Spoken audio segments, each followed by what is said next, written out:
from the beginning of the 11th Parliament. So what you had a problem with here is halfway through the term, yes, you're being told, listen, now I need to reduce your take home. That's this is why basically we have a problem. And also, if you look at the legislature, the judiciary, somehow the same constitution protects the judiciary, but did not protect members of parliament. Atsango Chesoni, you were a member of the Committee of Experts on Constitution Review. You went through the country, and I'm sure this provision for MPs to pay tax on the basic salary plus other allowances came from the people of Kenya. Did they say they want to see it immediate, or do you feel, as also an advocate of human rights, it's right to start taxing an MP halfway through his term?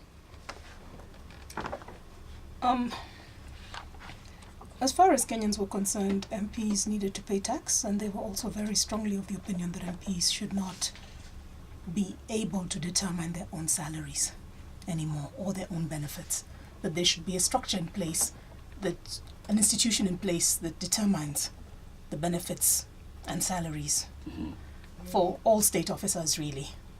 I think the feeling was that, and I'm talking now about the public feeling, the feeling was that over the years, MPs, and particularly these later and newer parliaments, had increasingly been insensitive to the public's concerns around their wages. That we started off with a situation where, yes, MPs were underpaid, maybe around the time of the 6th, 7th parliament, but that increasingly they had kept increasing their wages without being sensitive to the situation in the country and without consulting, and that there therefore needed to be a system that placed a check on it. As to whether or not one's contract is varied midway, I think the issue here is that the judges probably argued successfully for a transitional clause that actually recognized this. It's interesting that the MPs, who usually actually look out for themselves on this particular issue, this time round, they didn't pick out that. So that's what I would say happened with that. And, having not successfully, and maybe because they may have been an element of guilt there and understanding how the public was looking at them, such that maybe politically it would have been difficult for them to argue it because of the public perception that they were overpaid in the first place. Or possibly, as opposed to looking at the actual situation in terms of, from a pure contractual perspective. Yes, it's true, when you come in as an employee, your contract is not usually varied to your disadvantage during your tenure. However, that is something which I think they needed to have negotiated with the public. And so they were in this unfortunate situation where they hadn't done that, and was stuck with that. That's actually the issue, Ekwe. Probably you bring out a very strong point that it wouldn't be fair to start altering your terms. Yeah. But you did not communicate this to the public well. The whole language, the body language from your topmost member in the House, the Speaker, to any other ordinary member of Parliament, the backbench, was just arrogance.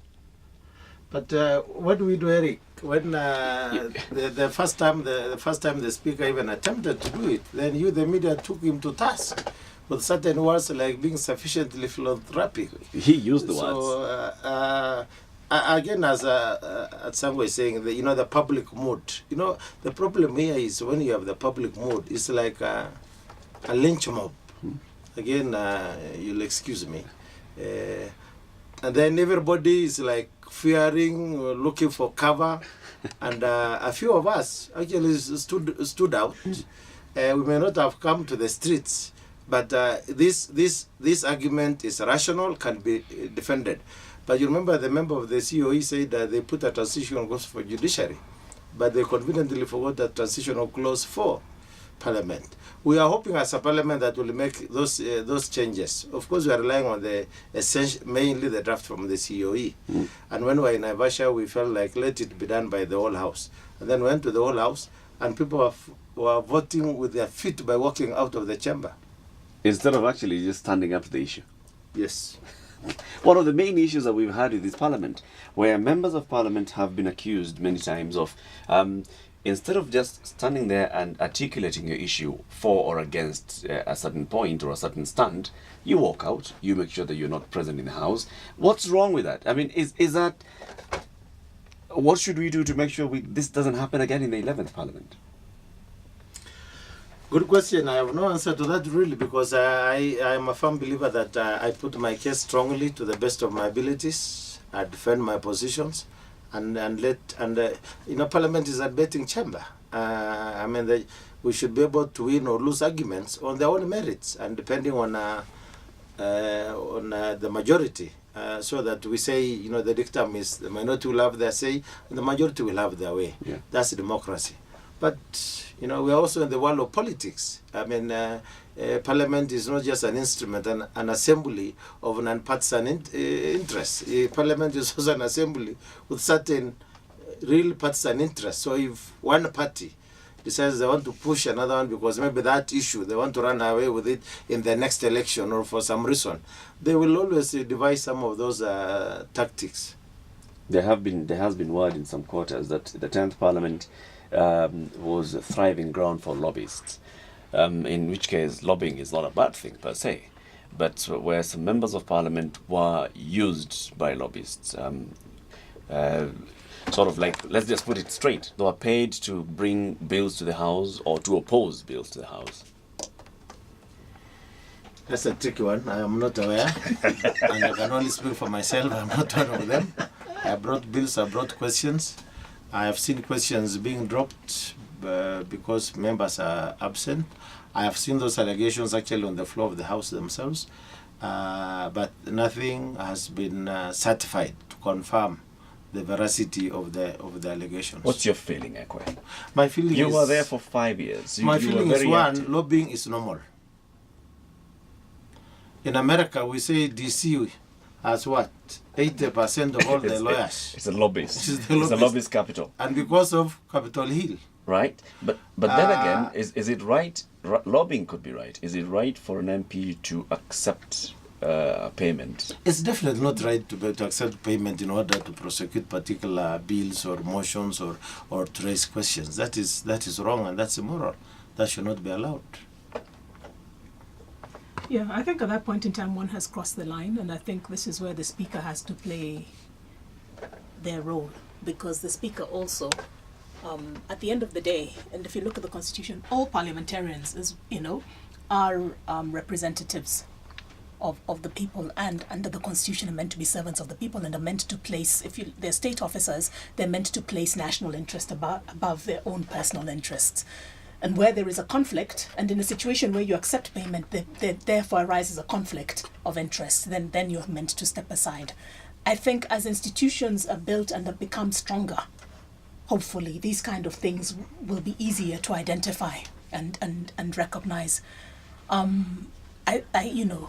I think it's very unfortunate. This is a problem across the world, by the way. Mm-hmm. The difference is, I think, in more developed democracies, you probably have stronger systems for identifying this kind of behavior. But there was a scandal. Yeah. There was a scandal a few years ago in the British Parliament over this kind of conduct. Yep. And we've seen it. If you're a movie buff, you've seen it even in related as in a story format in vis-a-vis Washington. Mm. So. I think the issue here is, do we have sufficient mechanisms in place, and have we developed a culture in Parliament whereby some of these things will be challenged? One of the things that I would like to say that distinguishes the 10th Parliament from previous parliaments is because of the circumstances in which it arose also. We didn't really have an opposition. And some of these things are easier to expose when you have...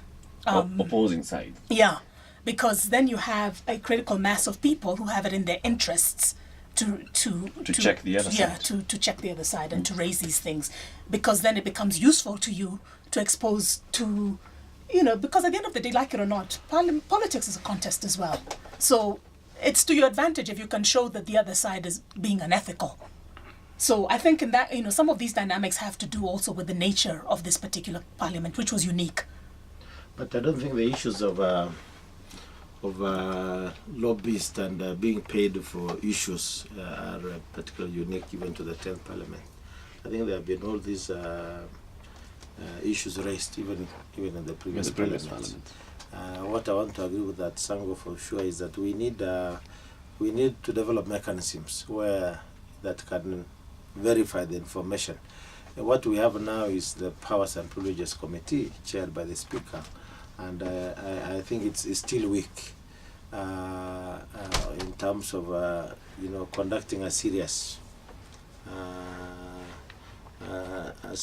investigation on this kind of allegations. And I say so because you remember even in the sixth, it should be the seventh parliament, the issue of Goldenberg and payments on the report and the rest, they were there. So, and I don't think this parliament has actually reached the levels. Some levels of previous parliaments. And the other one is also, and the issue of opposition. I was very disappointed that actually when we came to this parliament that both principles did not allow opposition to take place, because we said those ones of us who are not in the government, we can play a serious opposition role, even an opposition. Yes, some backbenchers had coalesced around some caucus to. In fact, the Honorable Babu even brought a bill which was rejected by the two principals, and that tells you about the democratic credentials. But the point I want to make really is, even without organized opposition, somehow, and I think because of the coalition government itself, those ones of us in between the cracks, we have played that opposition. The Honorable Mother Karua would tell you she's the oppositionist by excellence. I think the point I was making was that I think you have more people with more incentive to whistleblow, I think, when you have that clear divide. Because you may actually have an entire party that just because it wants to make the other side look bad, it may not even necessarily be that they themselves have better ethics, but just it gives them a card, basically. So if most of the people who've been lobbied are, for example, on the government side, and nobody on the opposition side has been paid, then you'll find the opposition lot will expose it. So some of those kind of dynamics are easier to exploit when you have that kind of environment. Whereas here, it's more likely to be that it's one or two individual members who are very committed and who will talk about it. And even then, they may not have the information available to them that will enable them to deliver. And, it's very serious. You can't in Parliament make an allegation. And the mechanism to get the information. Exactly. Yeah. So do you think this sort of watchdog to make sure that these things don't happen should comprise of people who are not members of Parliament? Maybe a department or something?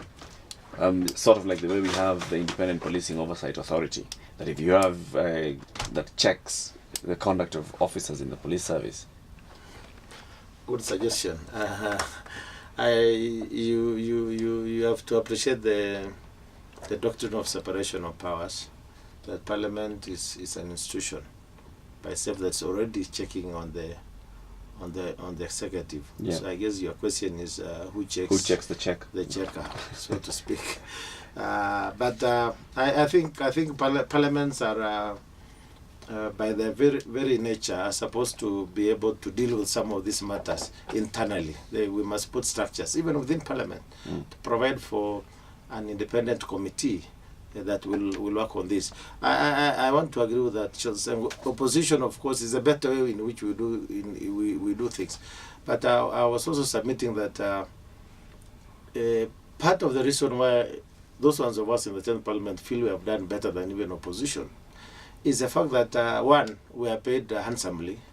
Two, we have a strength of character.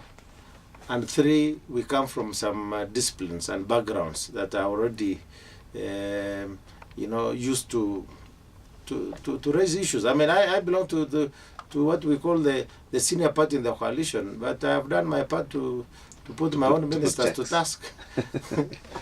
We have very many comments and questions on our social media, Facebook, Twitter, and on Google+. Let me just take a couple of them. Tiwaine Olenchoko says, the 10th Parliament has, while crucial bills lay on the table, been hit by quorum hitches. On the other hand, they have more than once risen above party affiliation and spirited attempts to generously award themselves. They have passed shoddy legislation in some omnibus manner. They have watered down key constitutional bills to suit their interest. Who have they been serving? The Kenyan electorate or themselves? You'll answer that. Devin Mudia says he wishes to congratulate the 10th Parliament for passing many bills, more than any other parliament since 1963. Nicholas Koiwa says they came, they've eaten, but thanks to Kibaki for denying them our taxes and in the name of their benefits.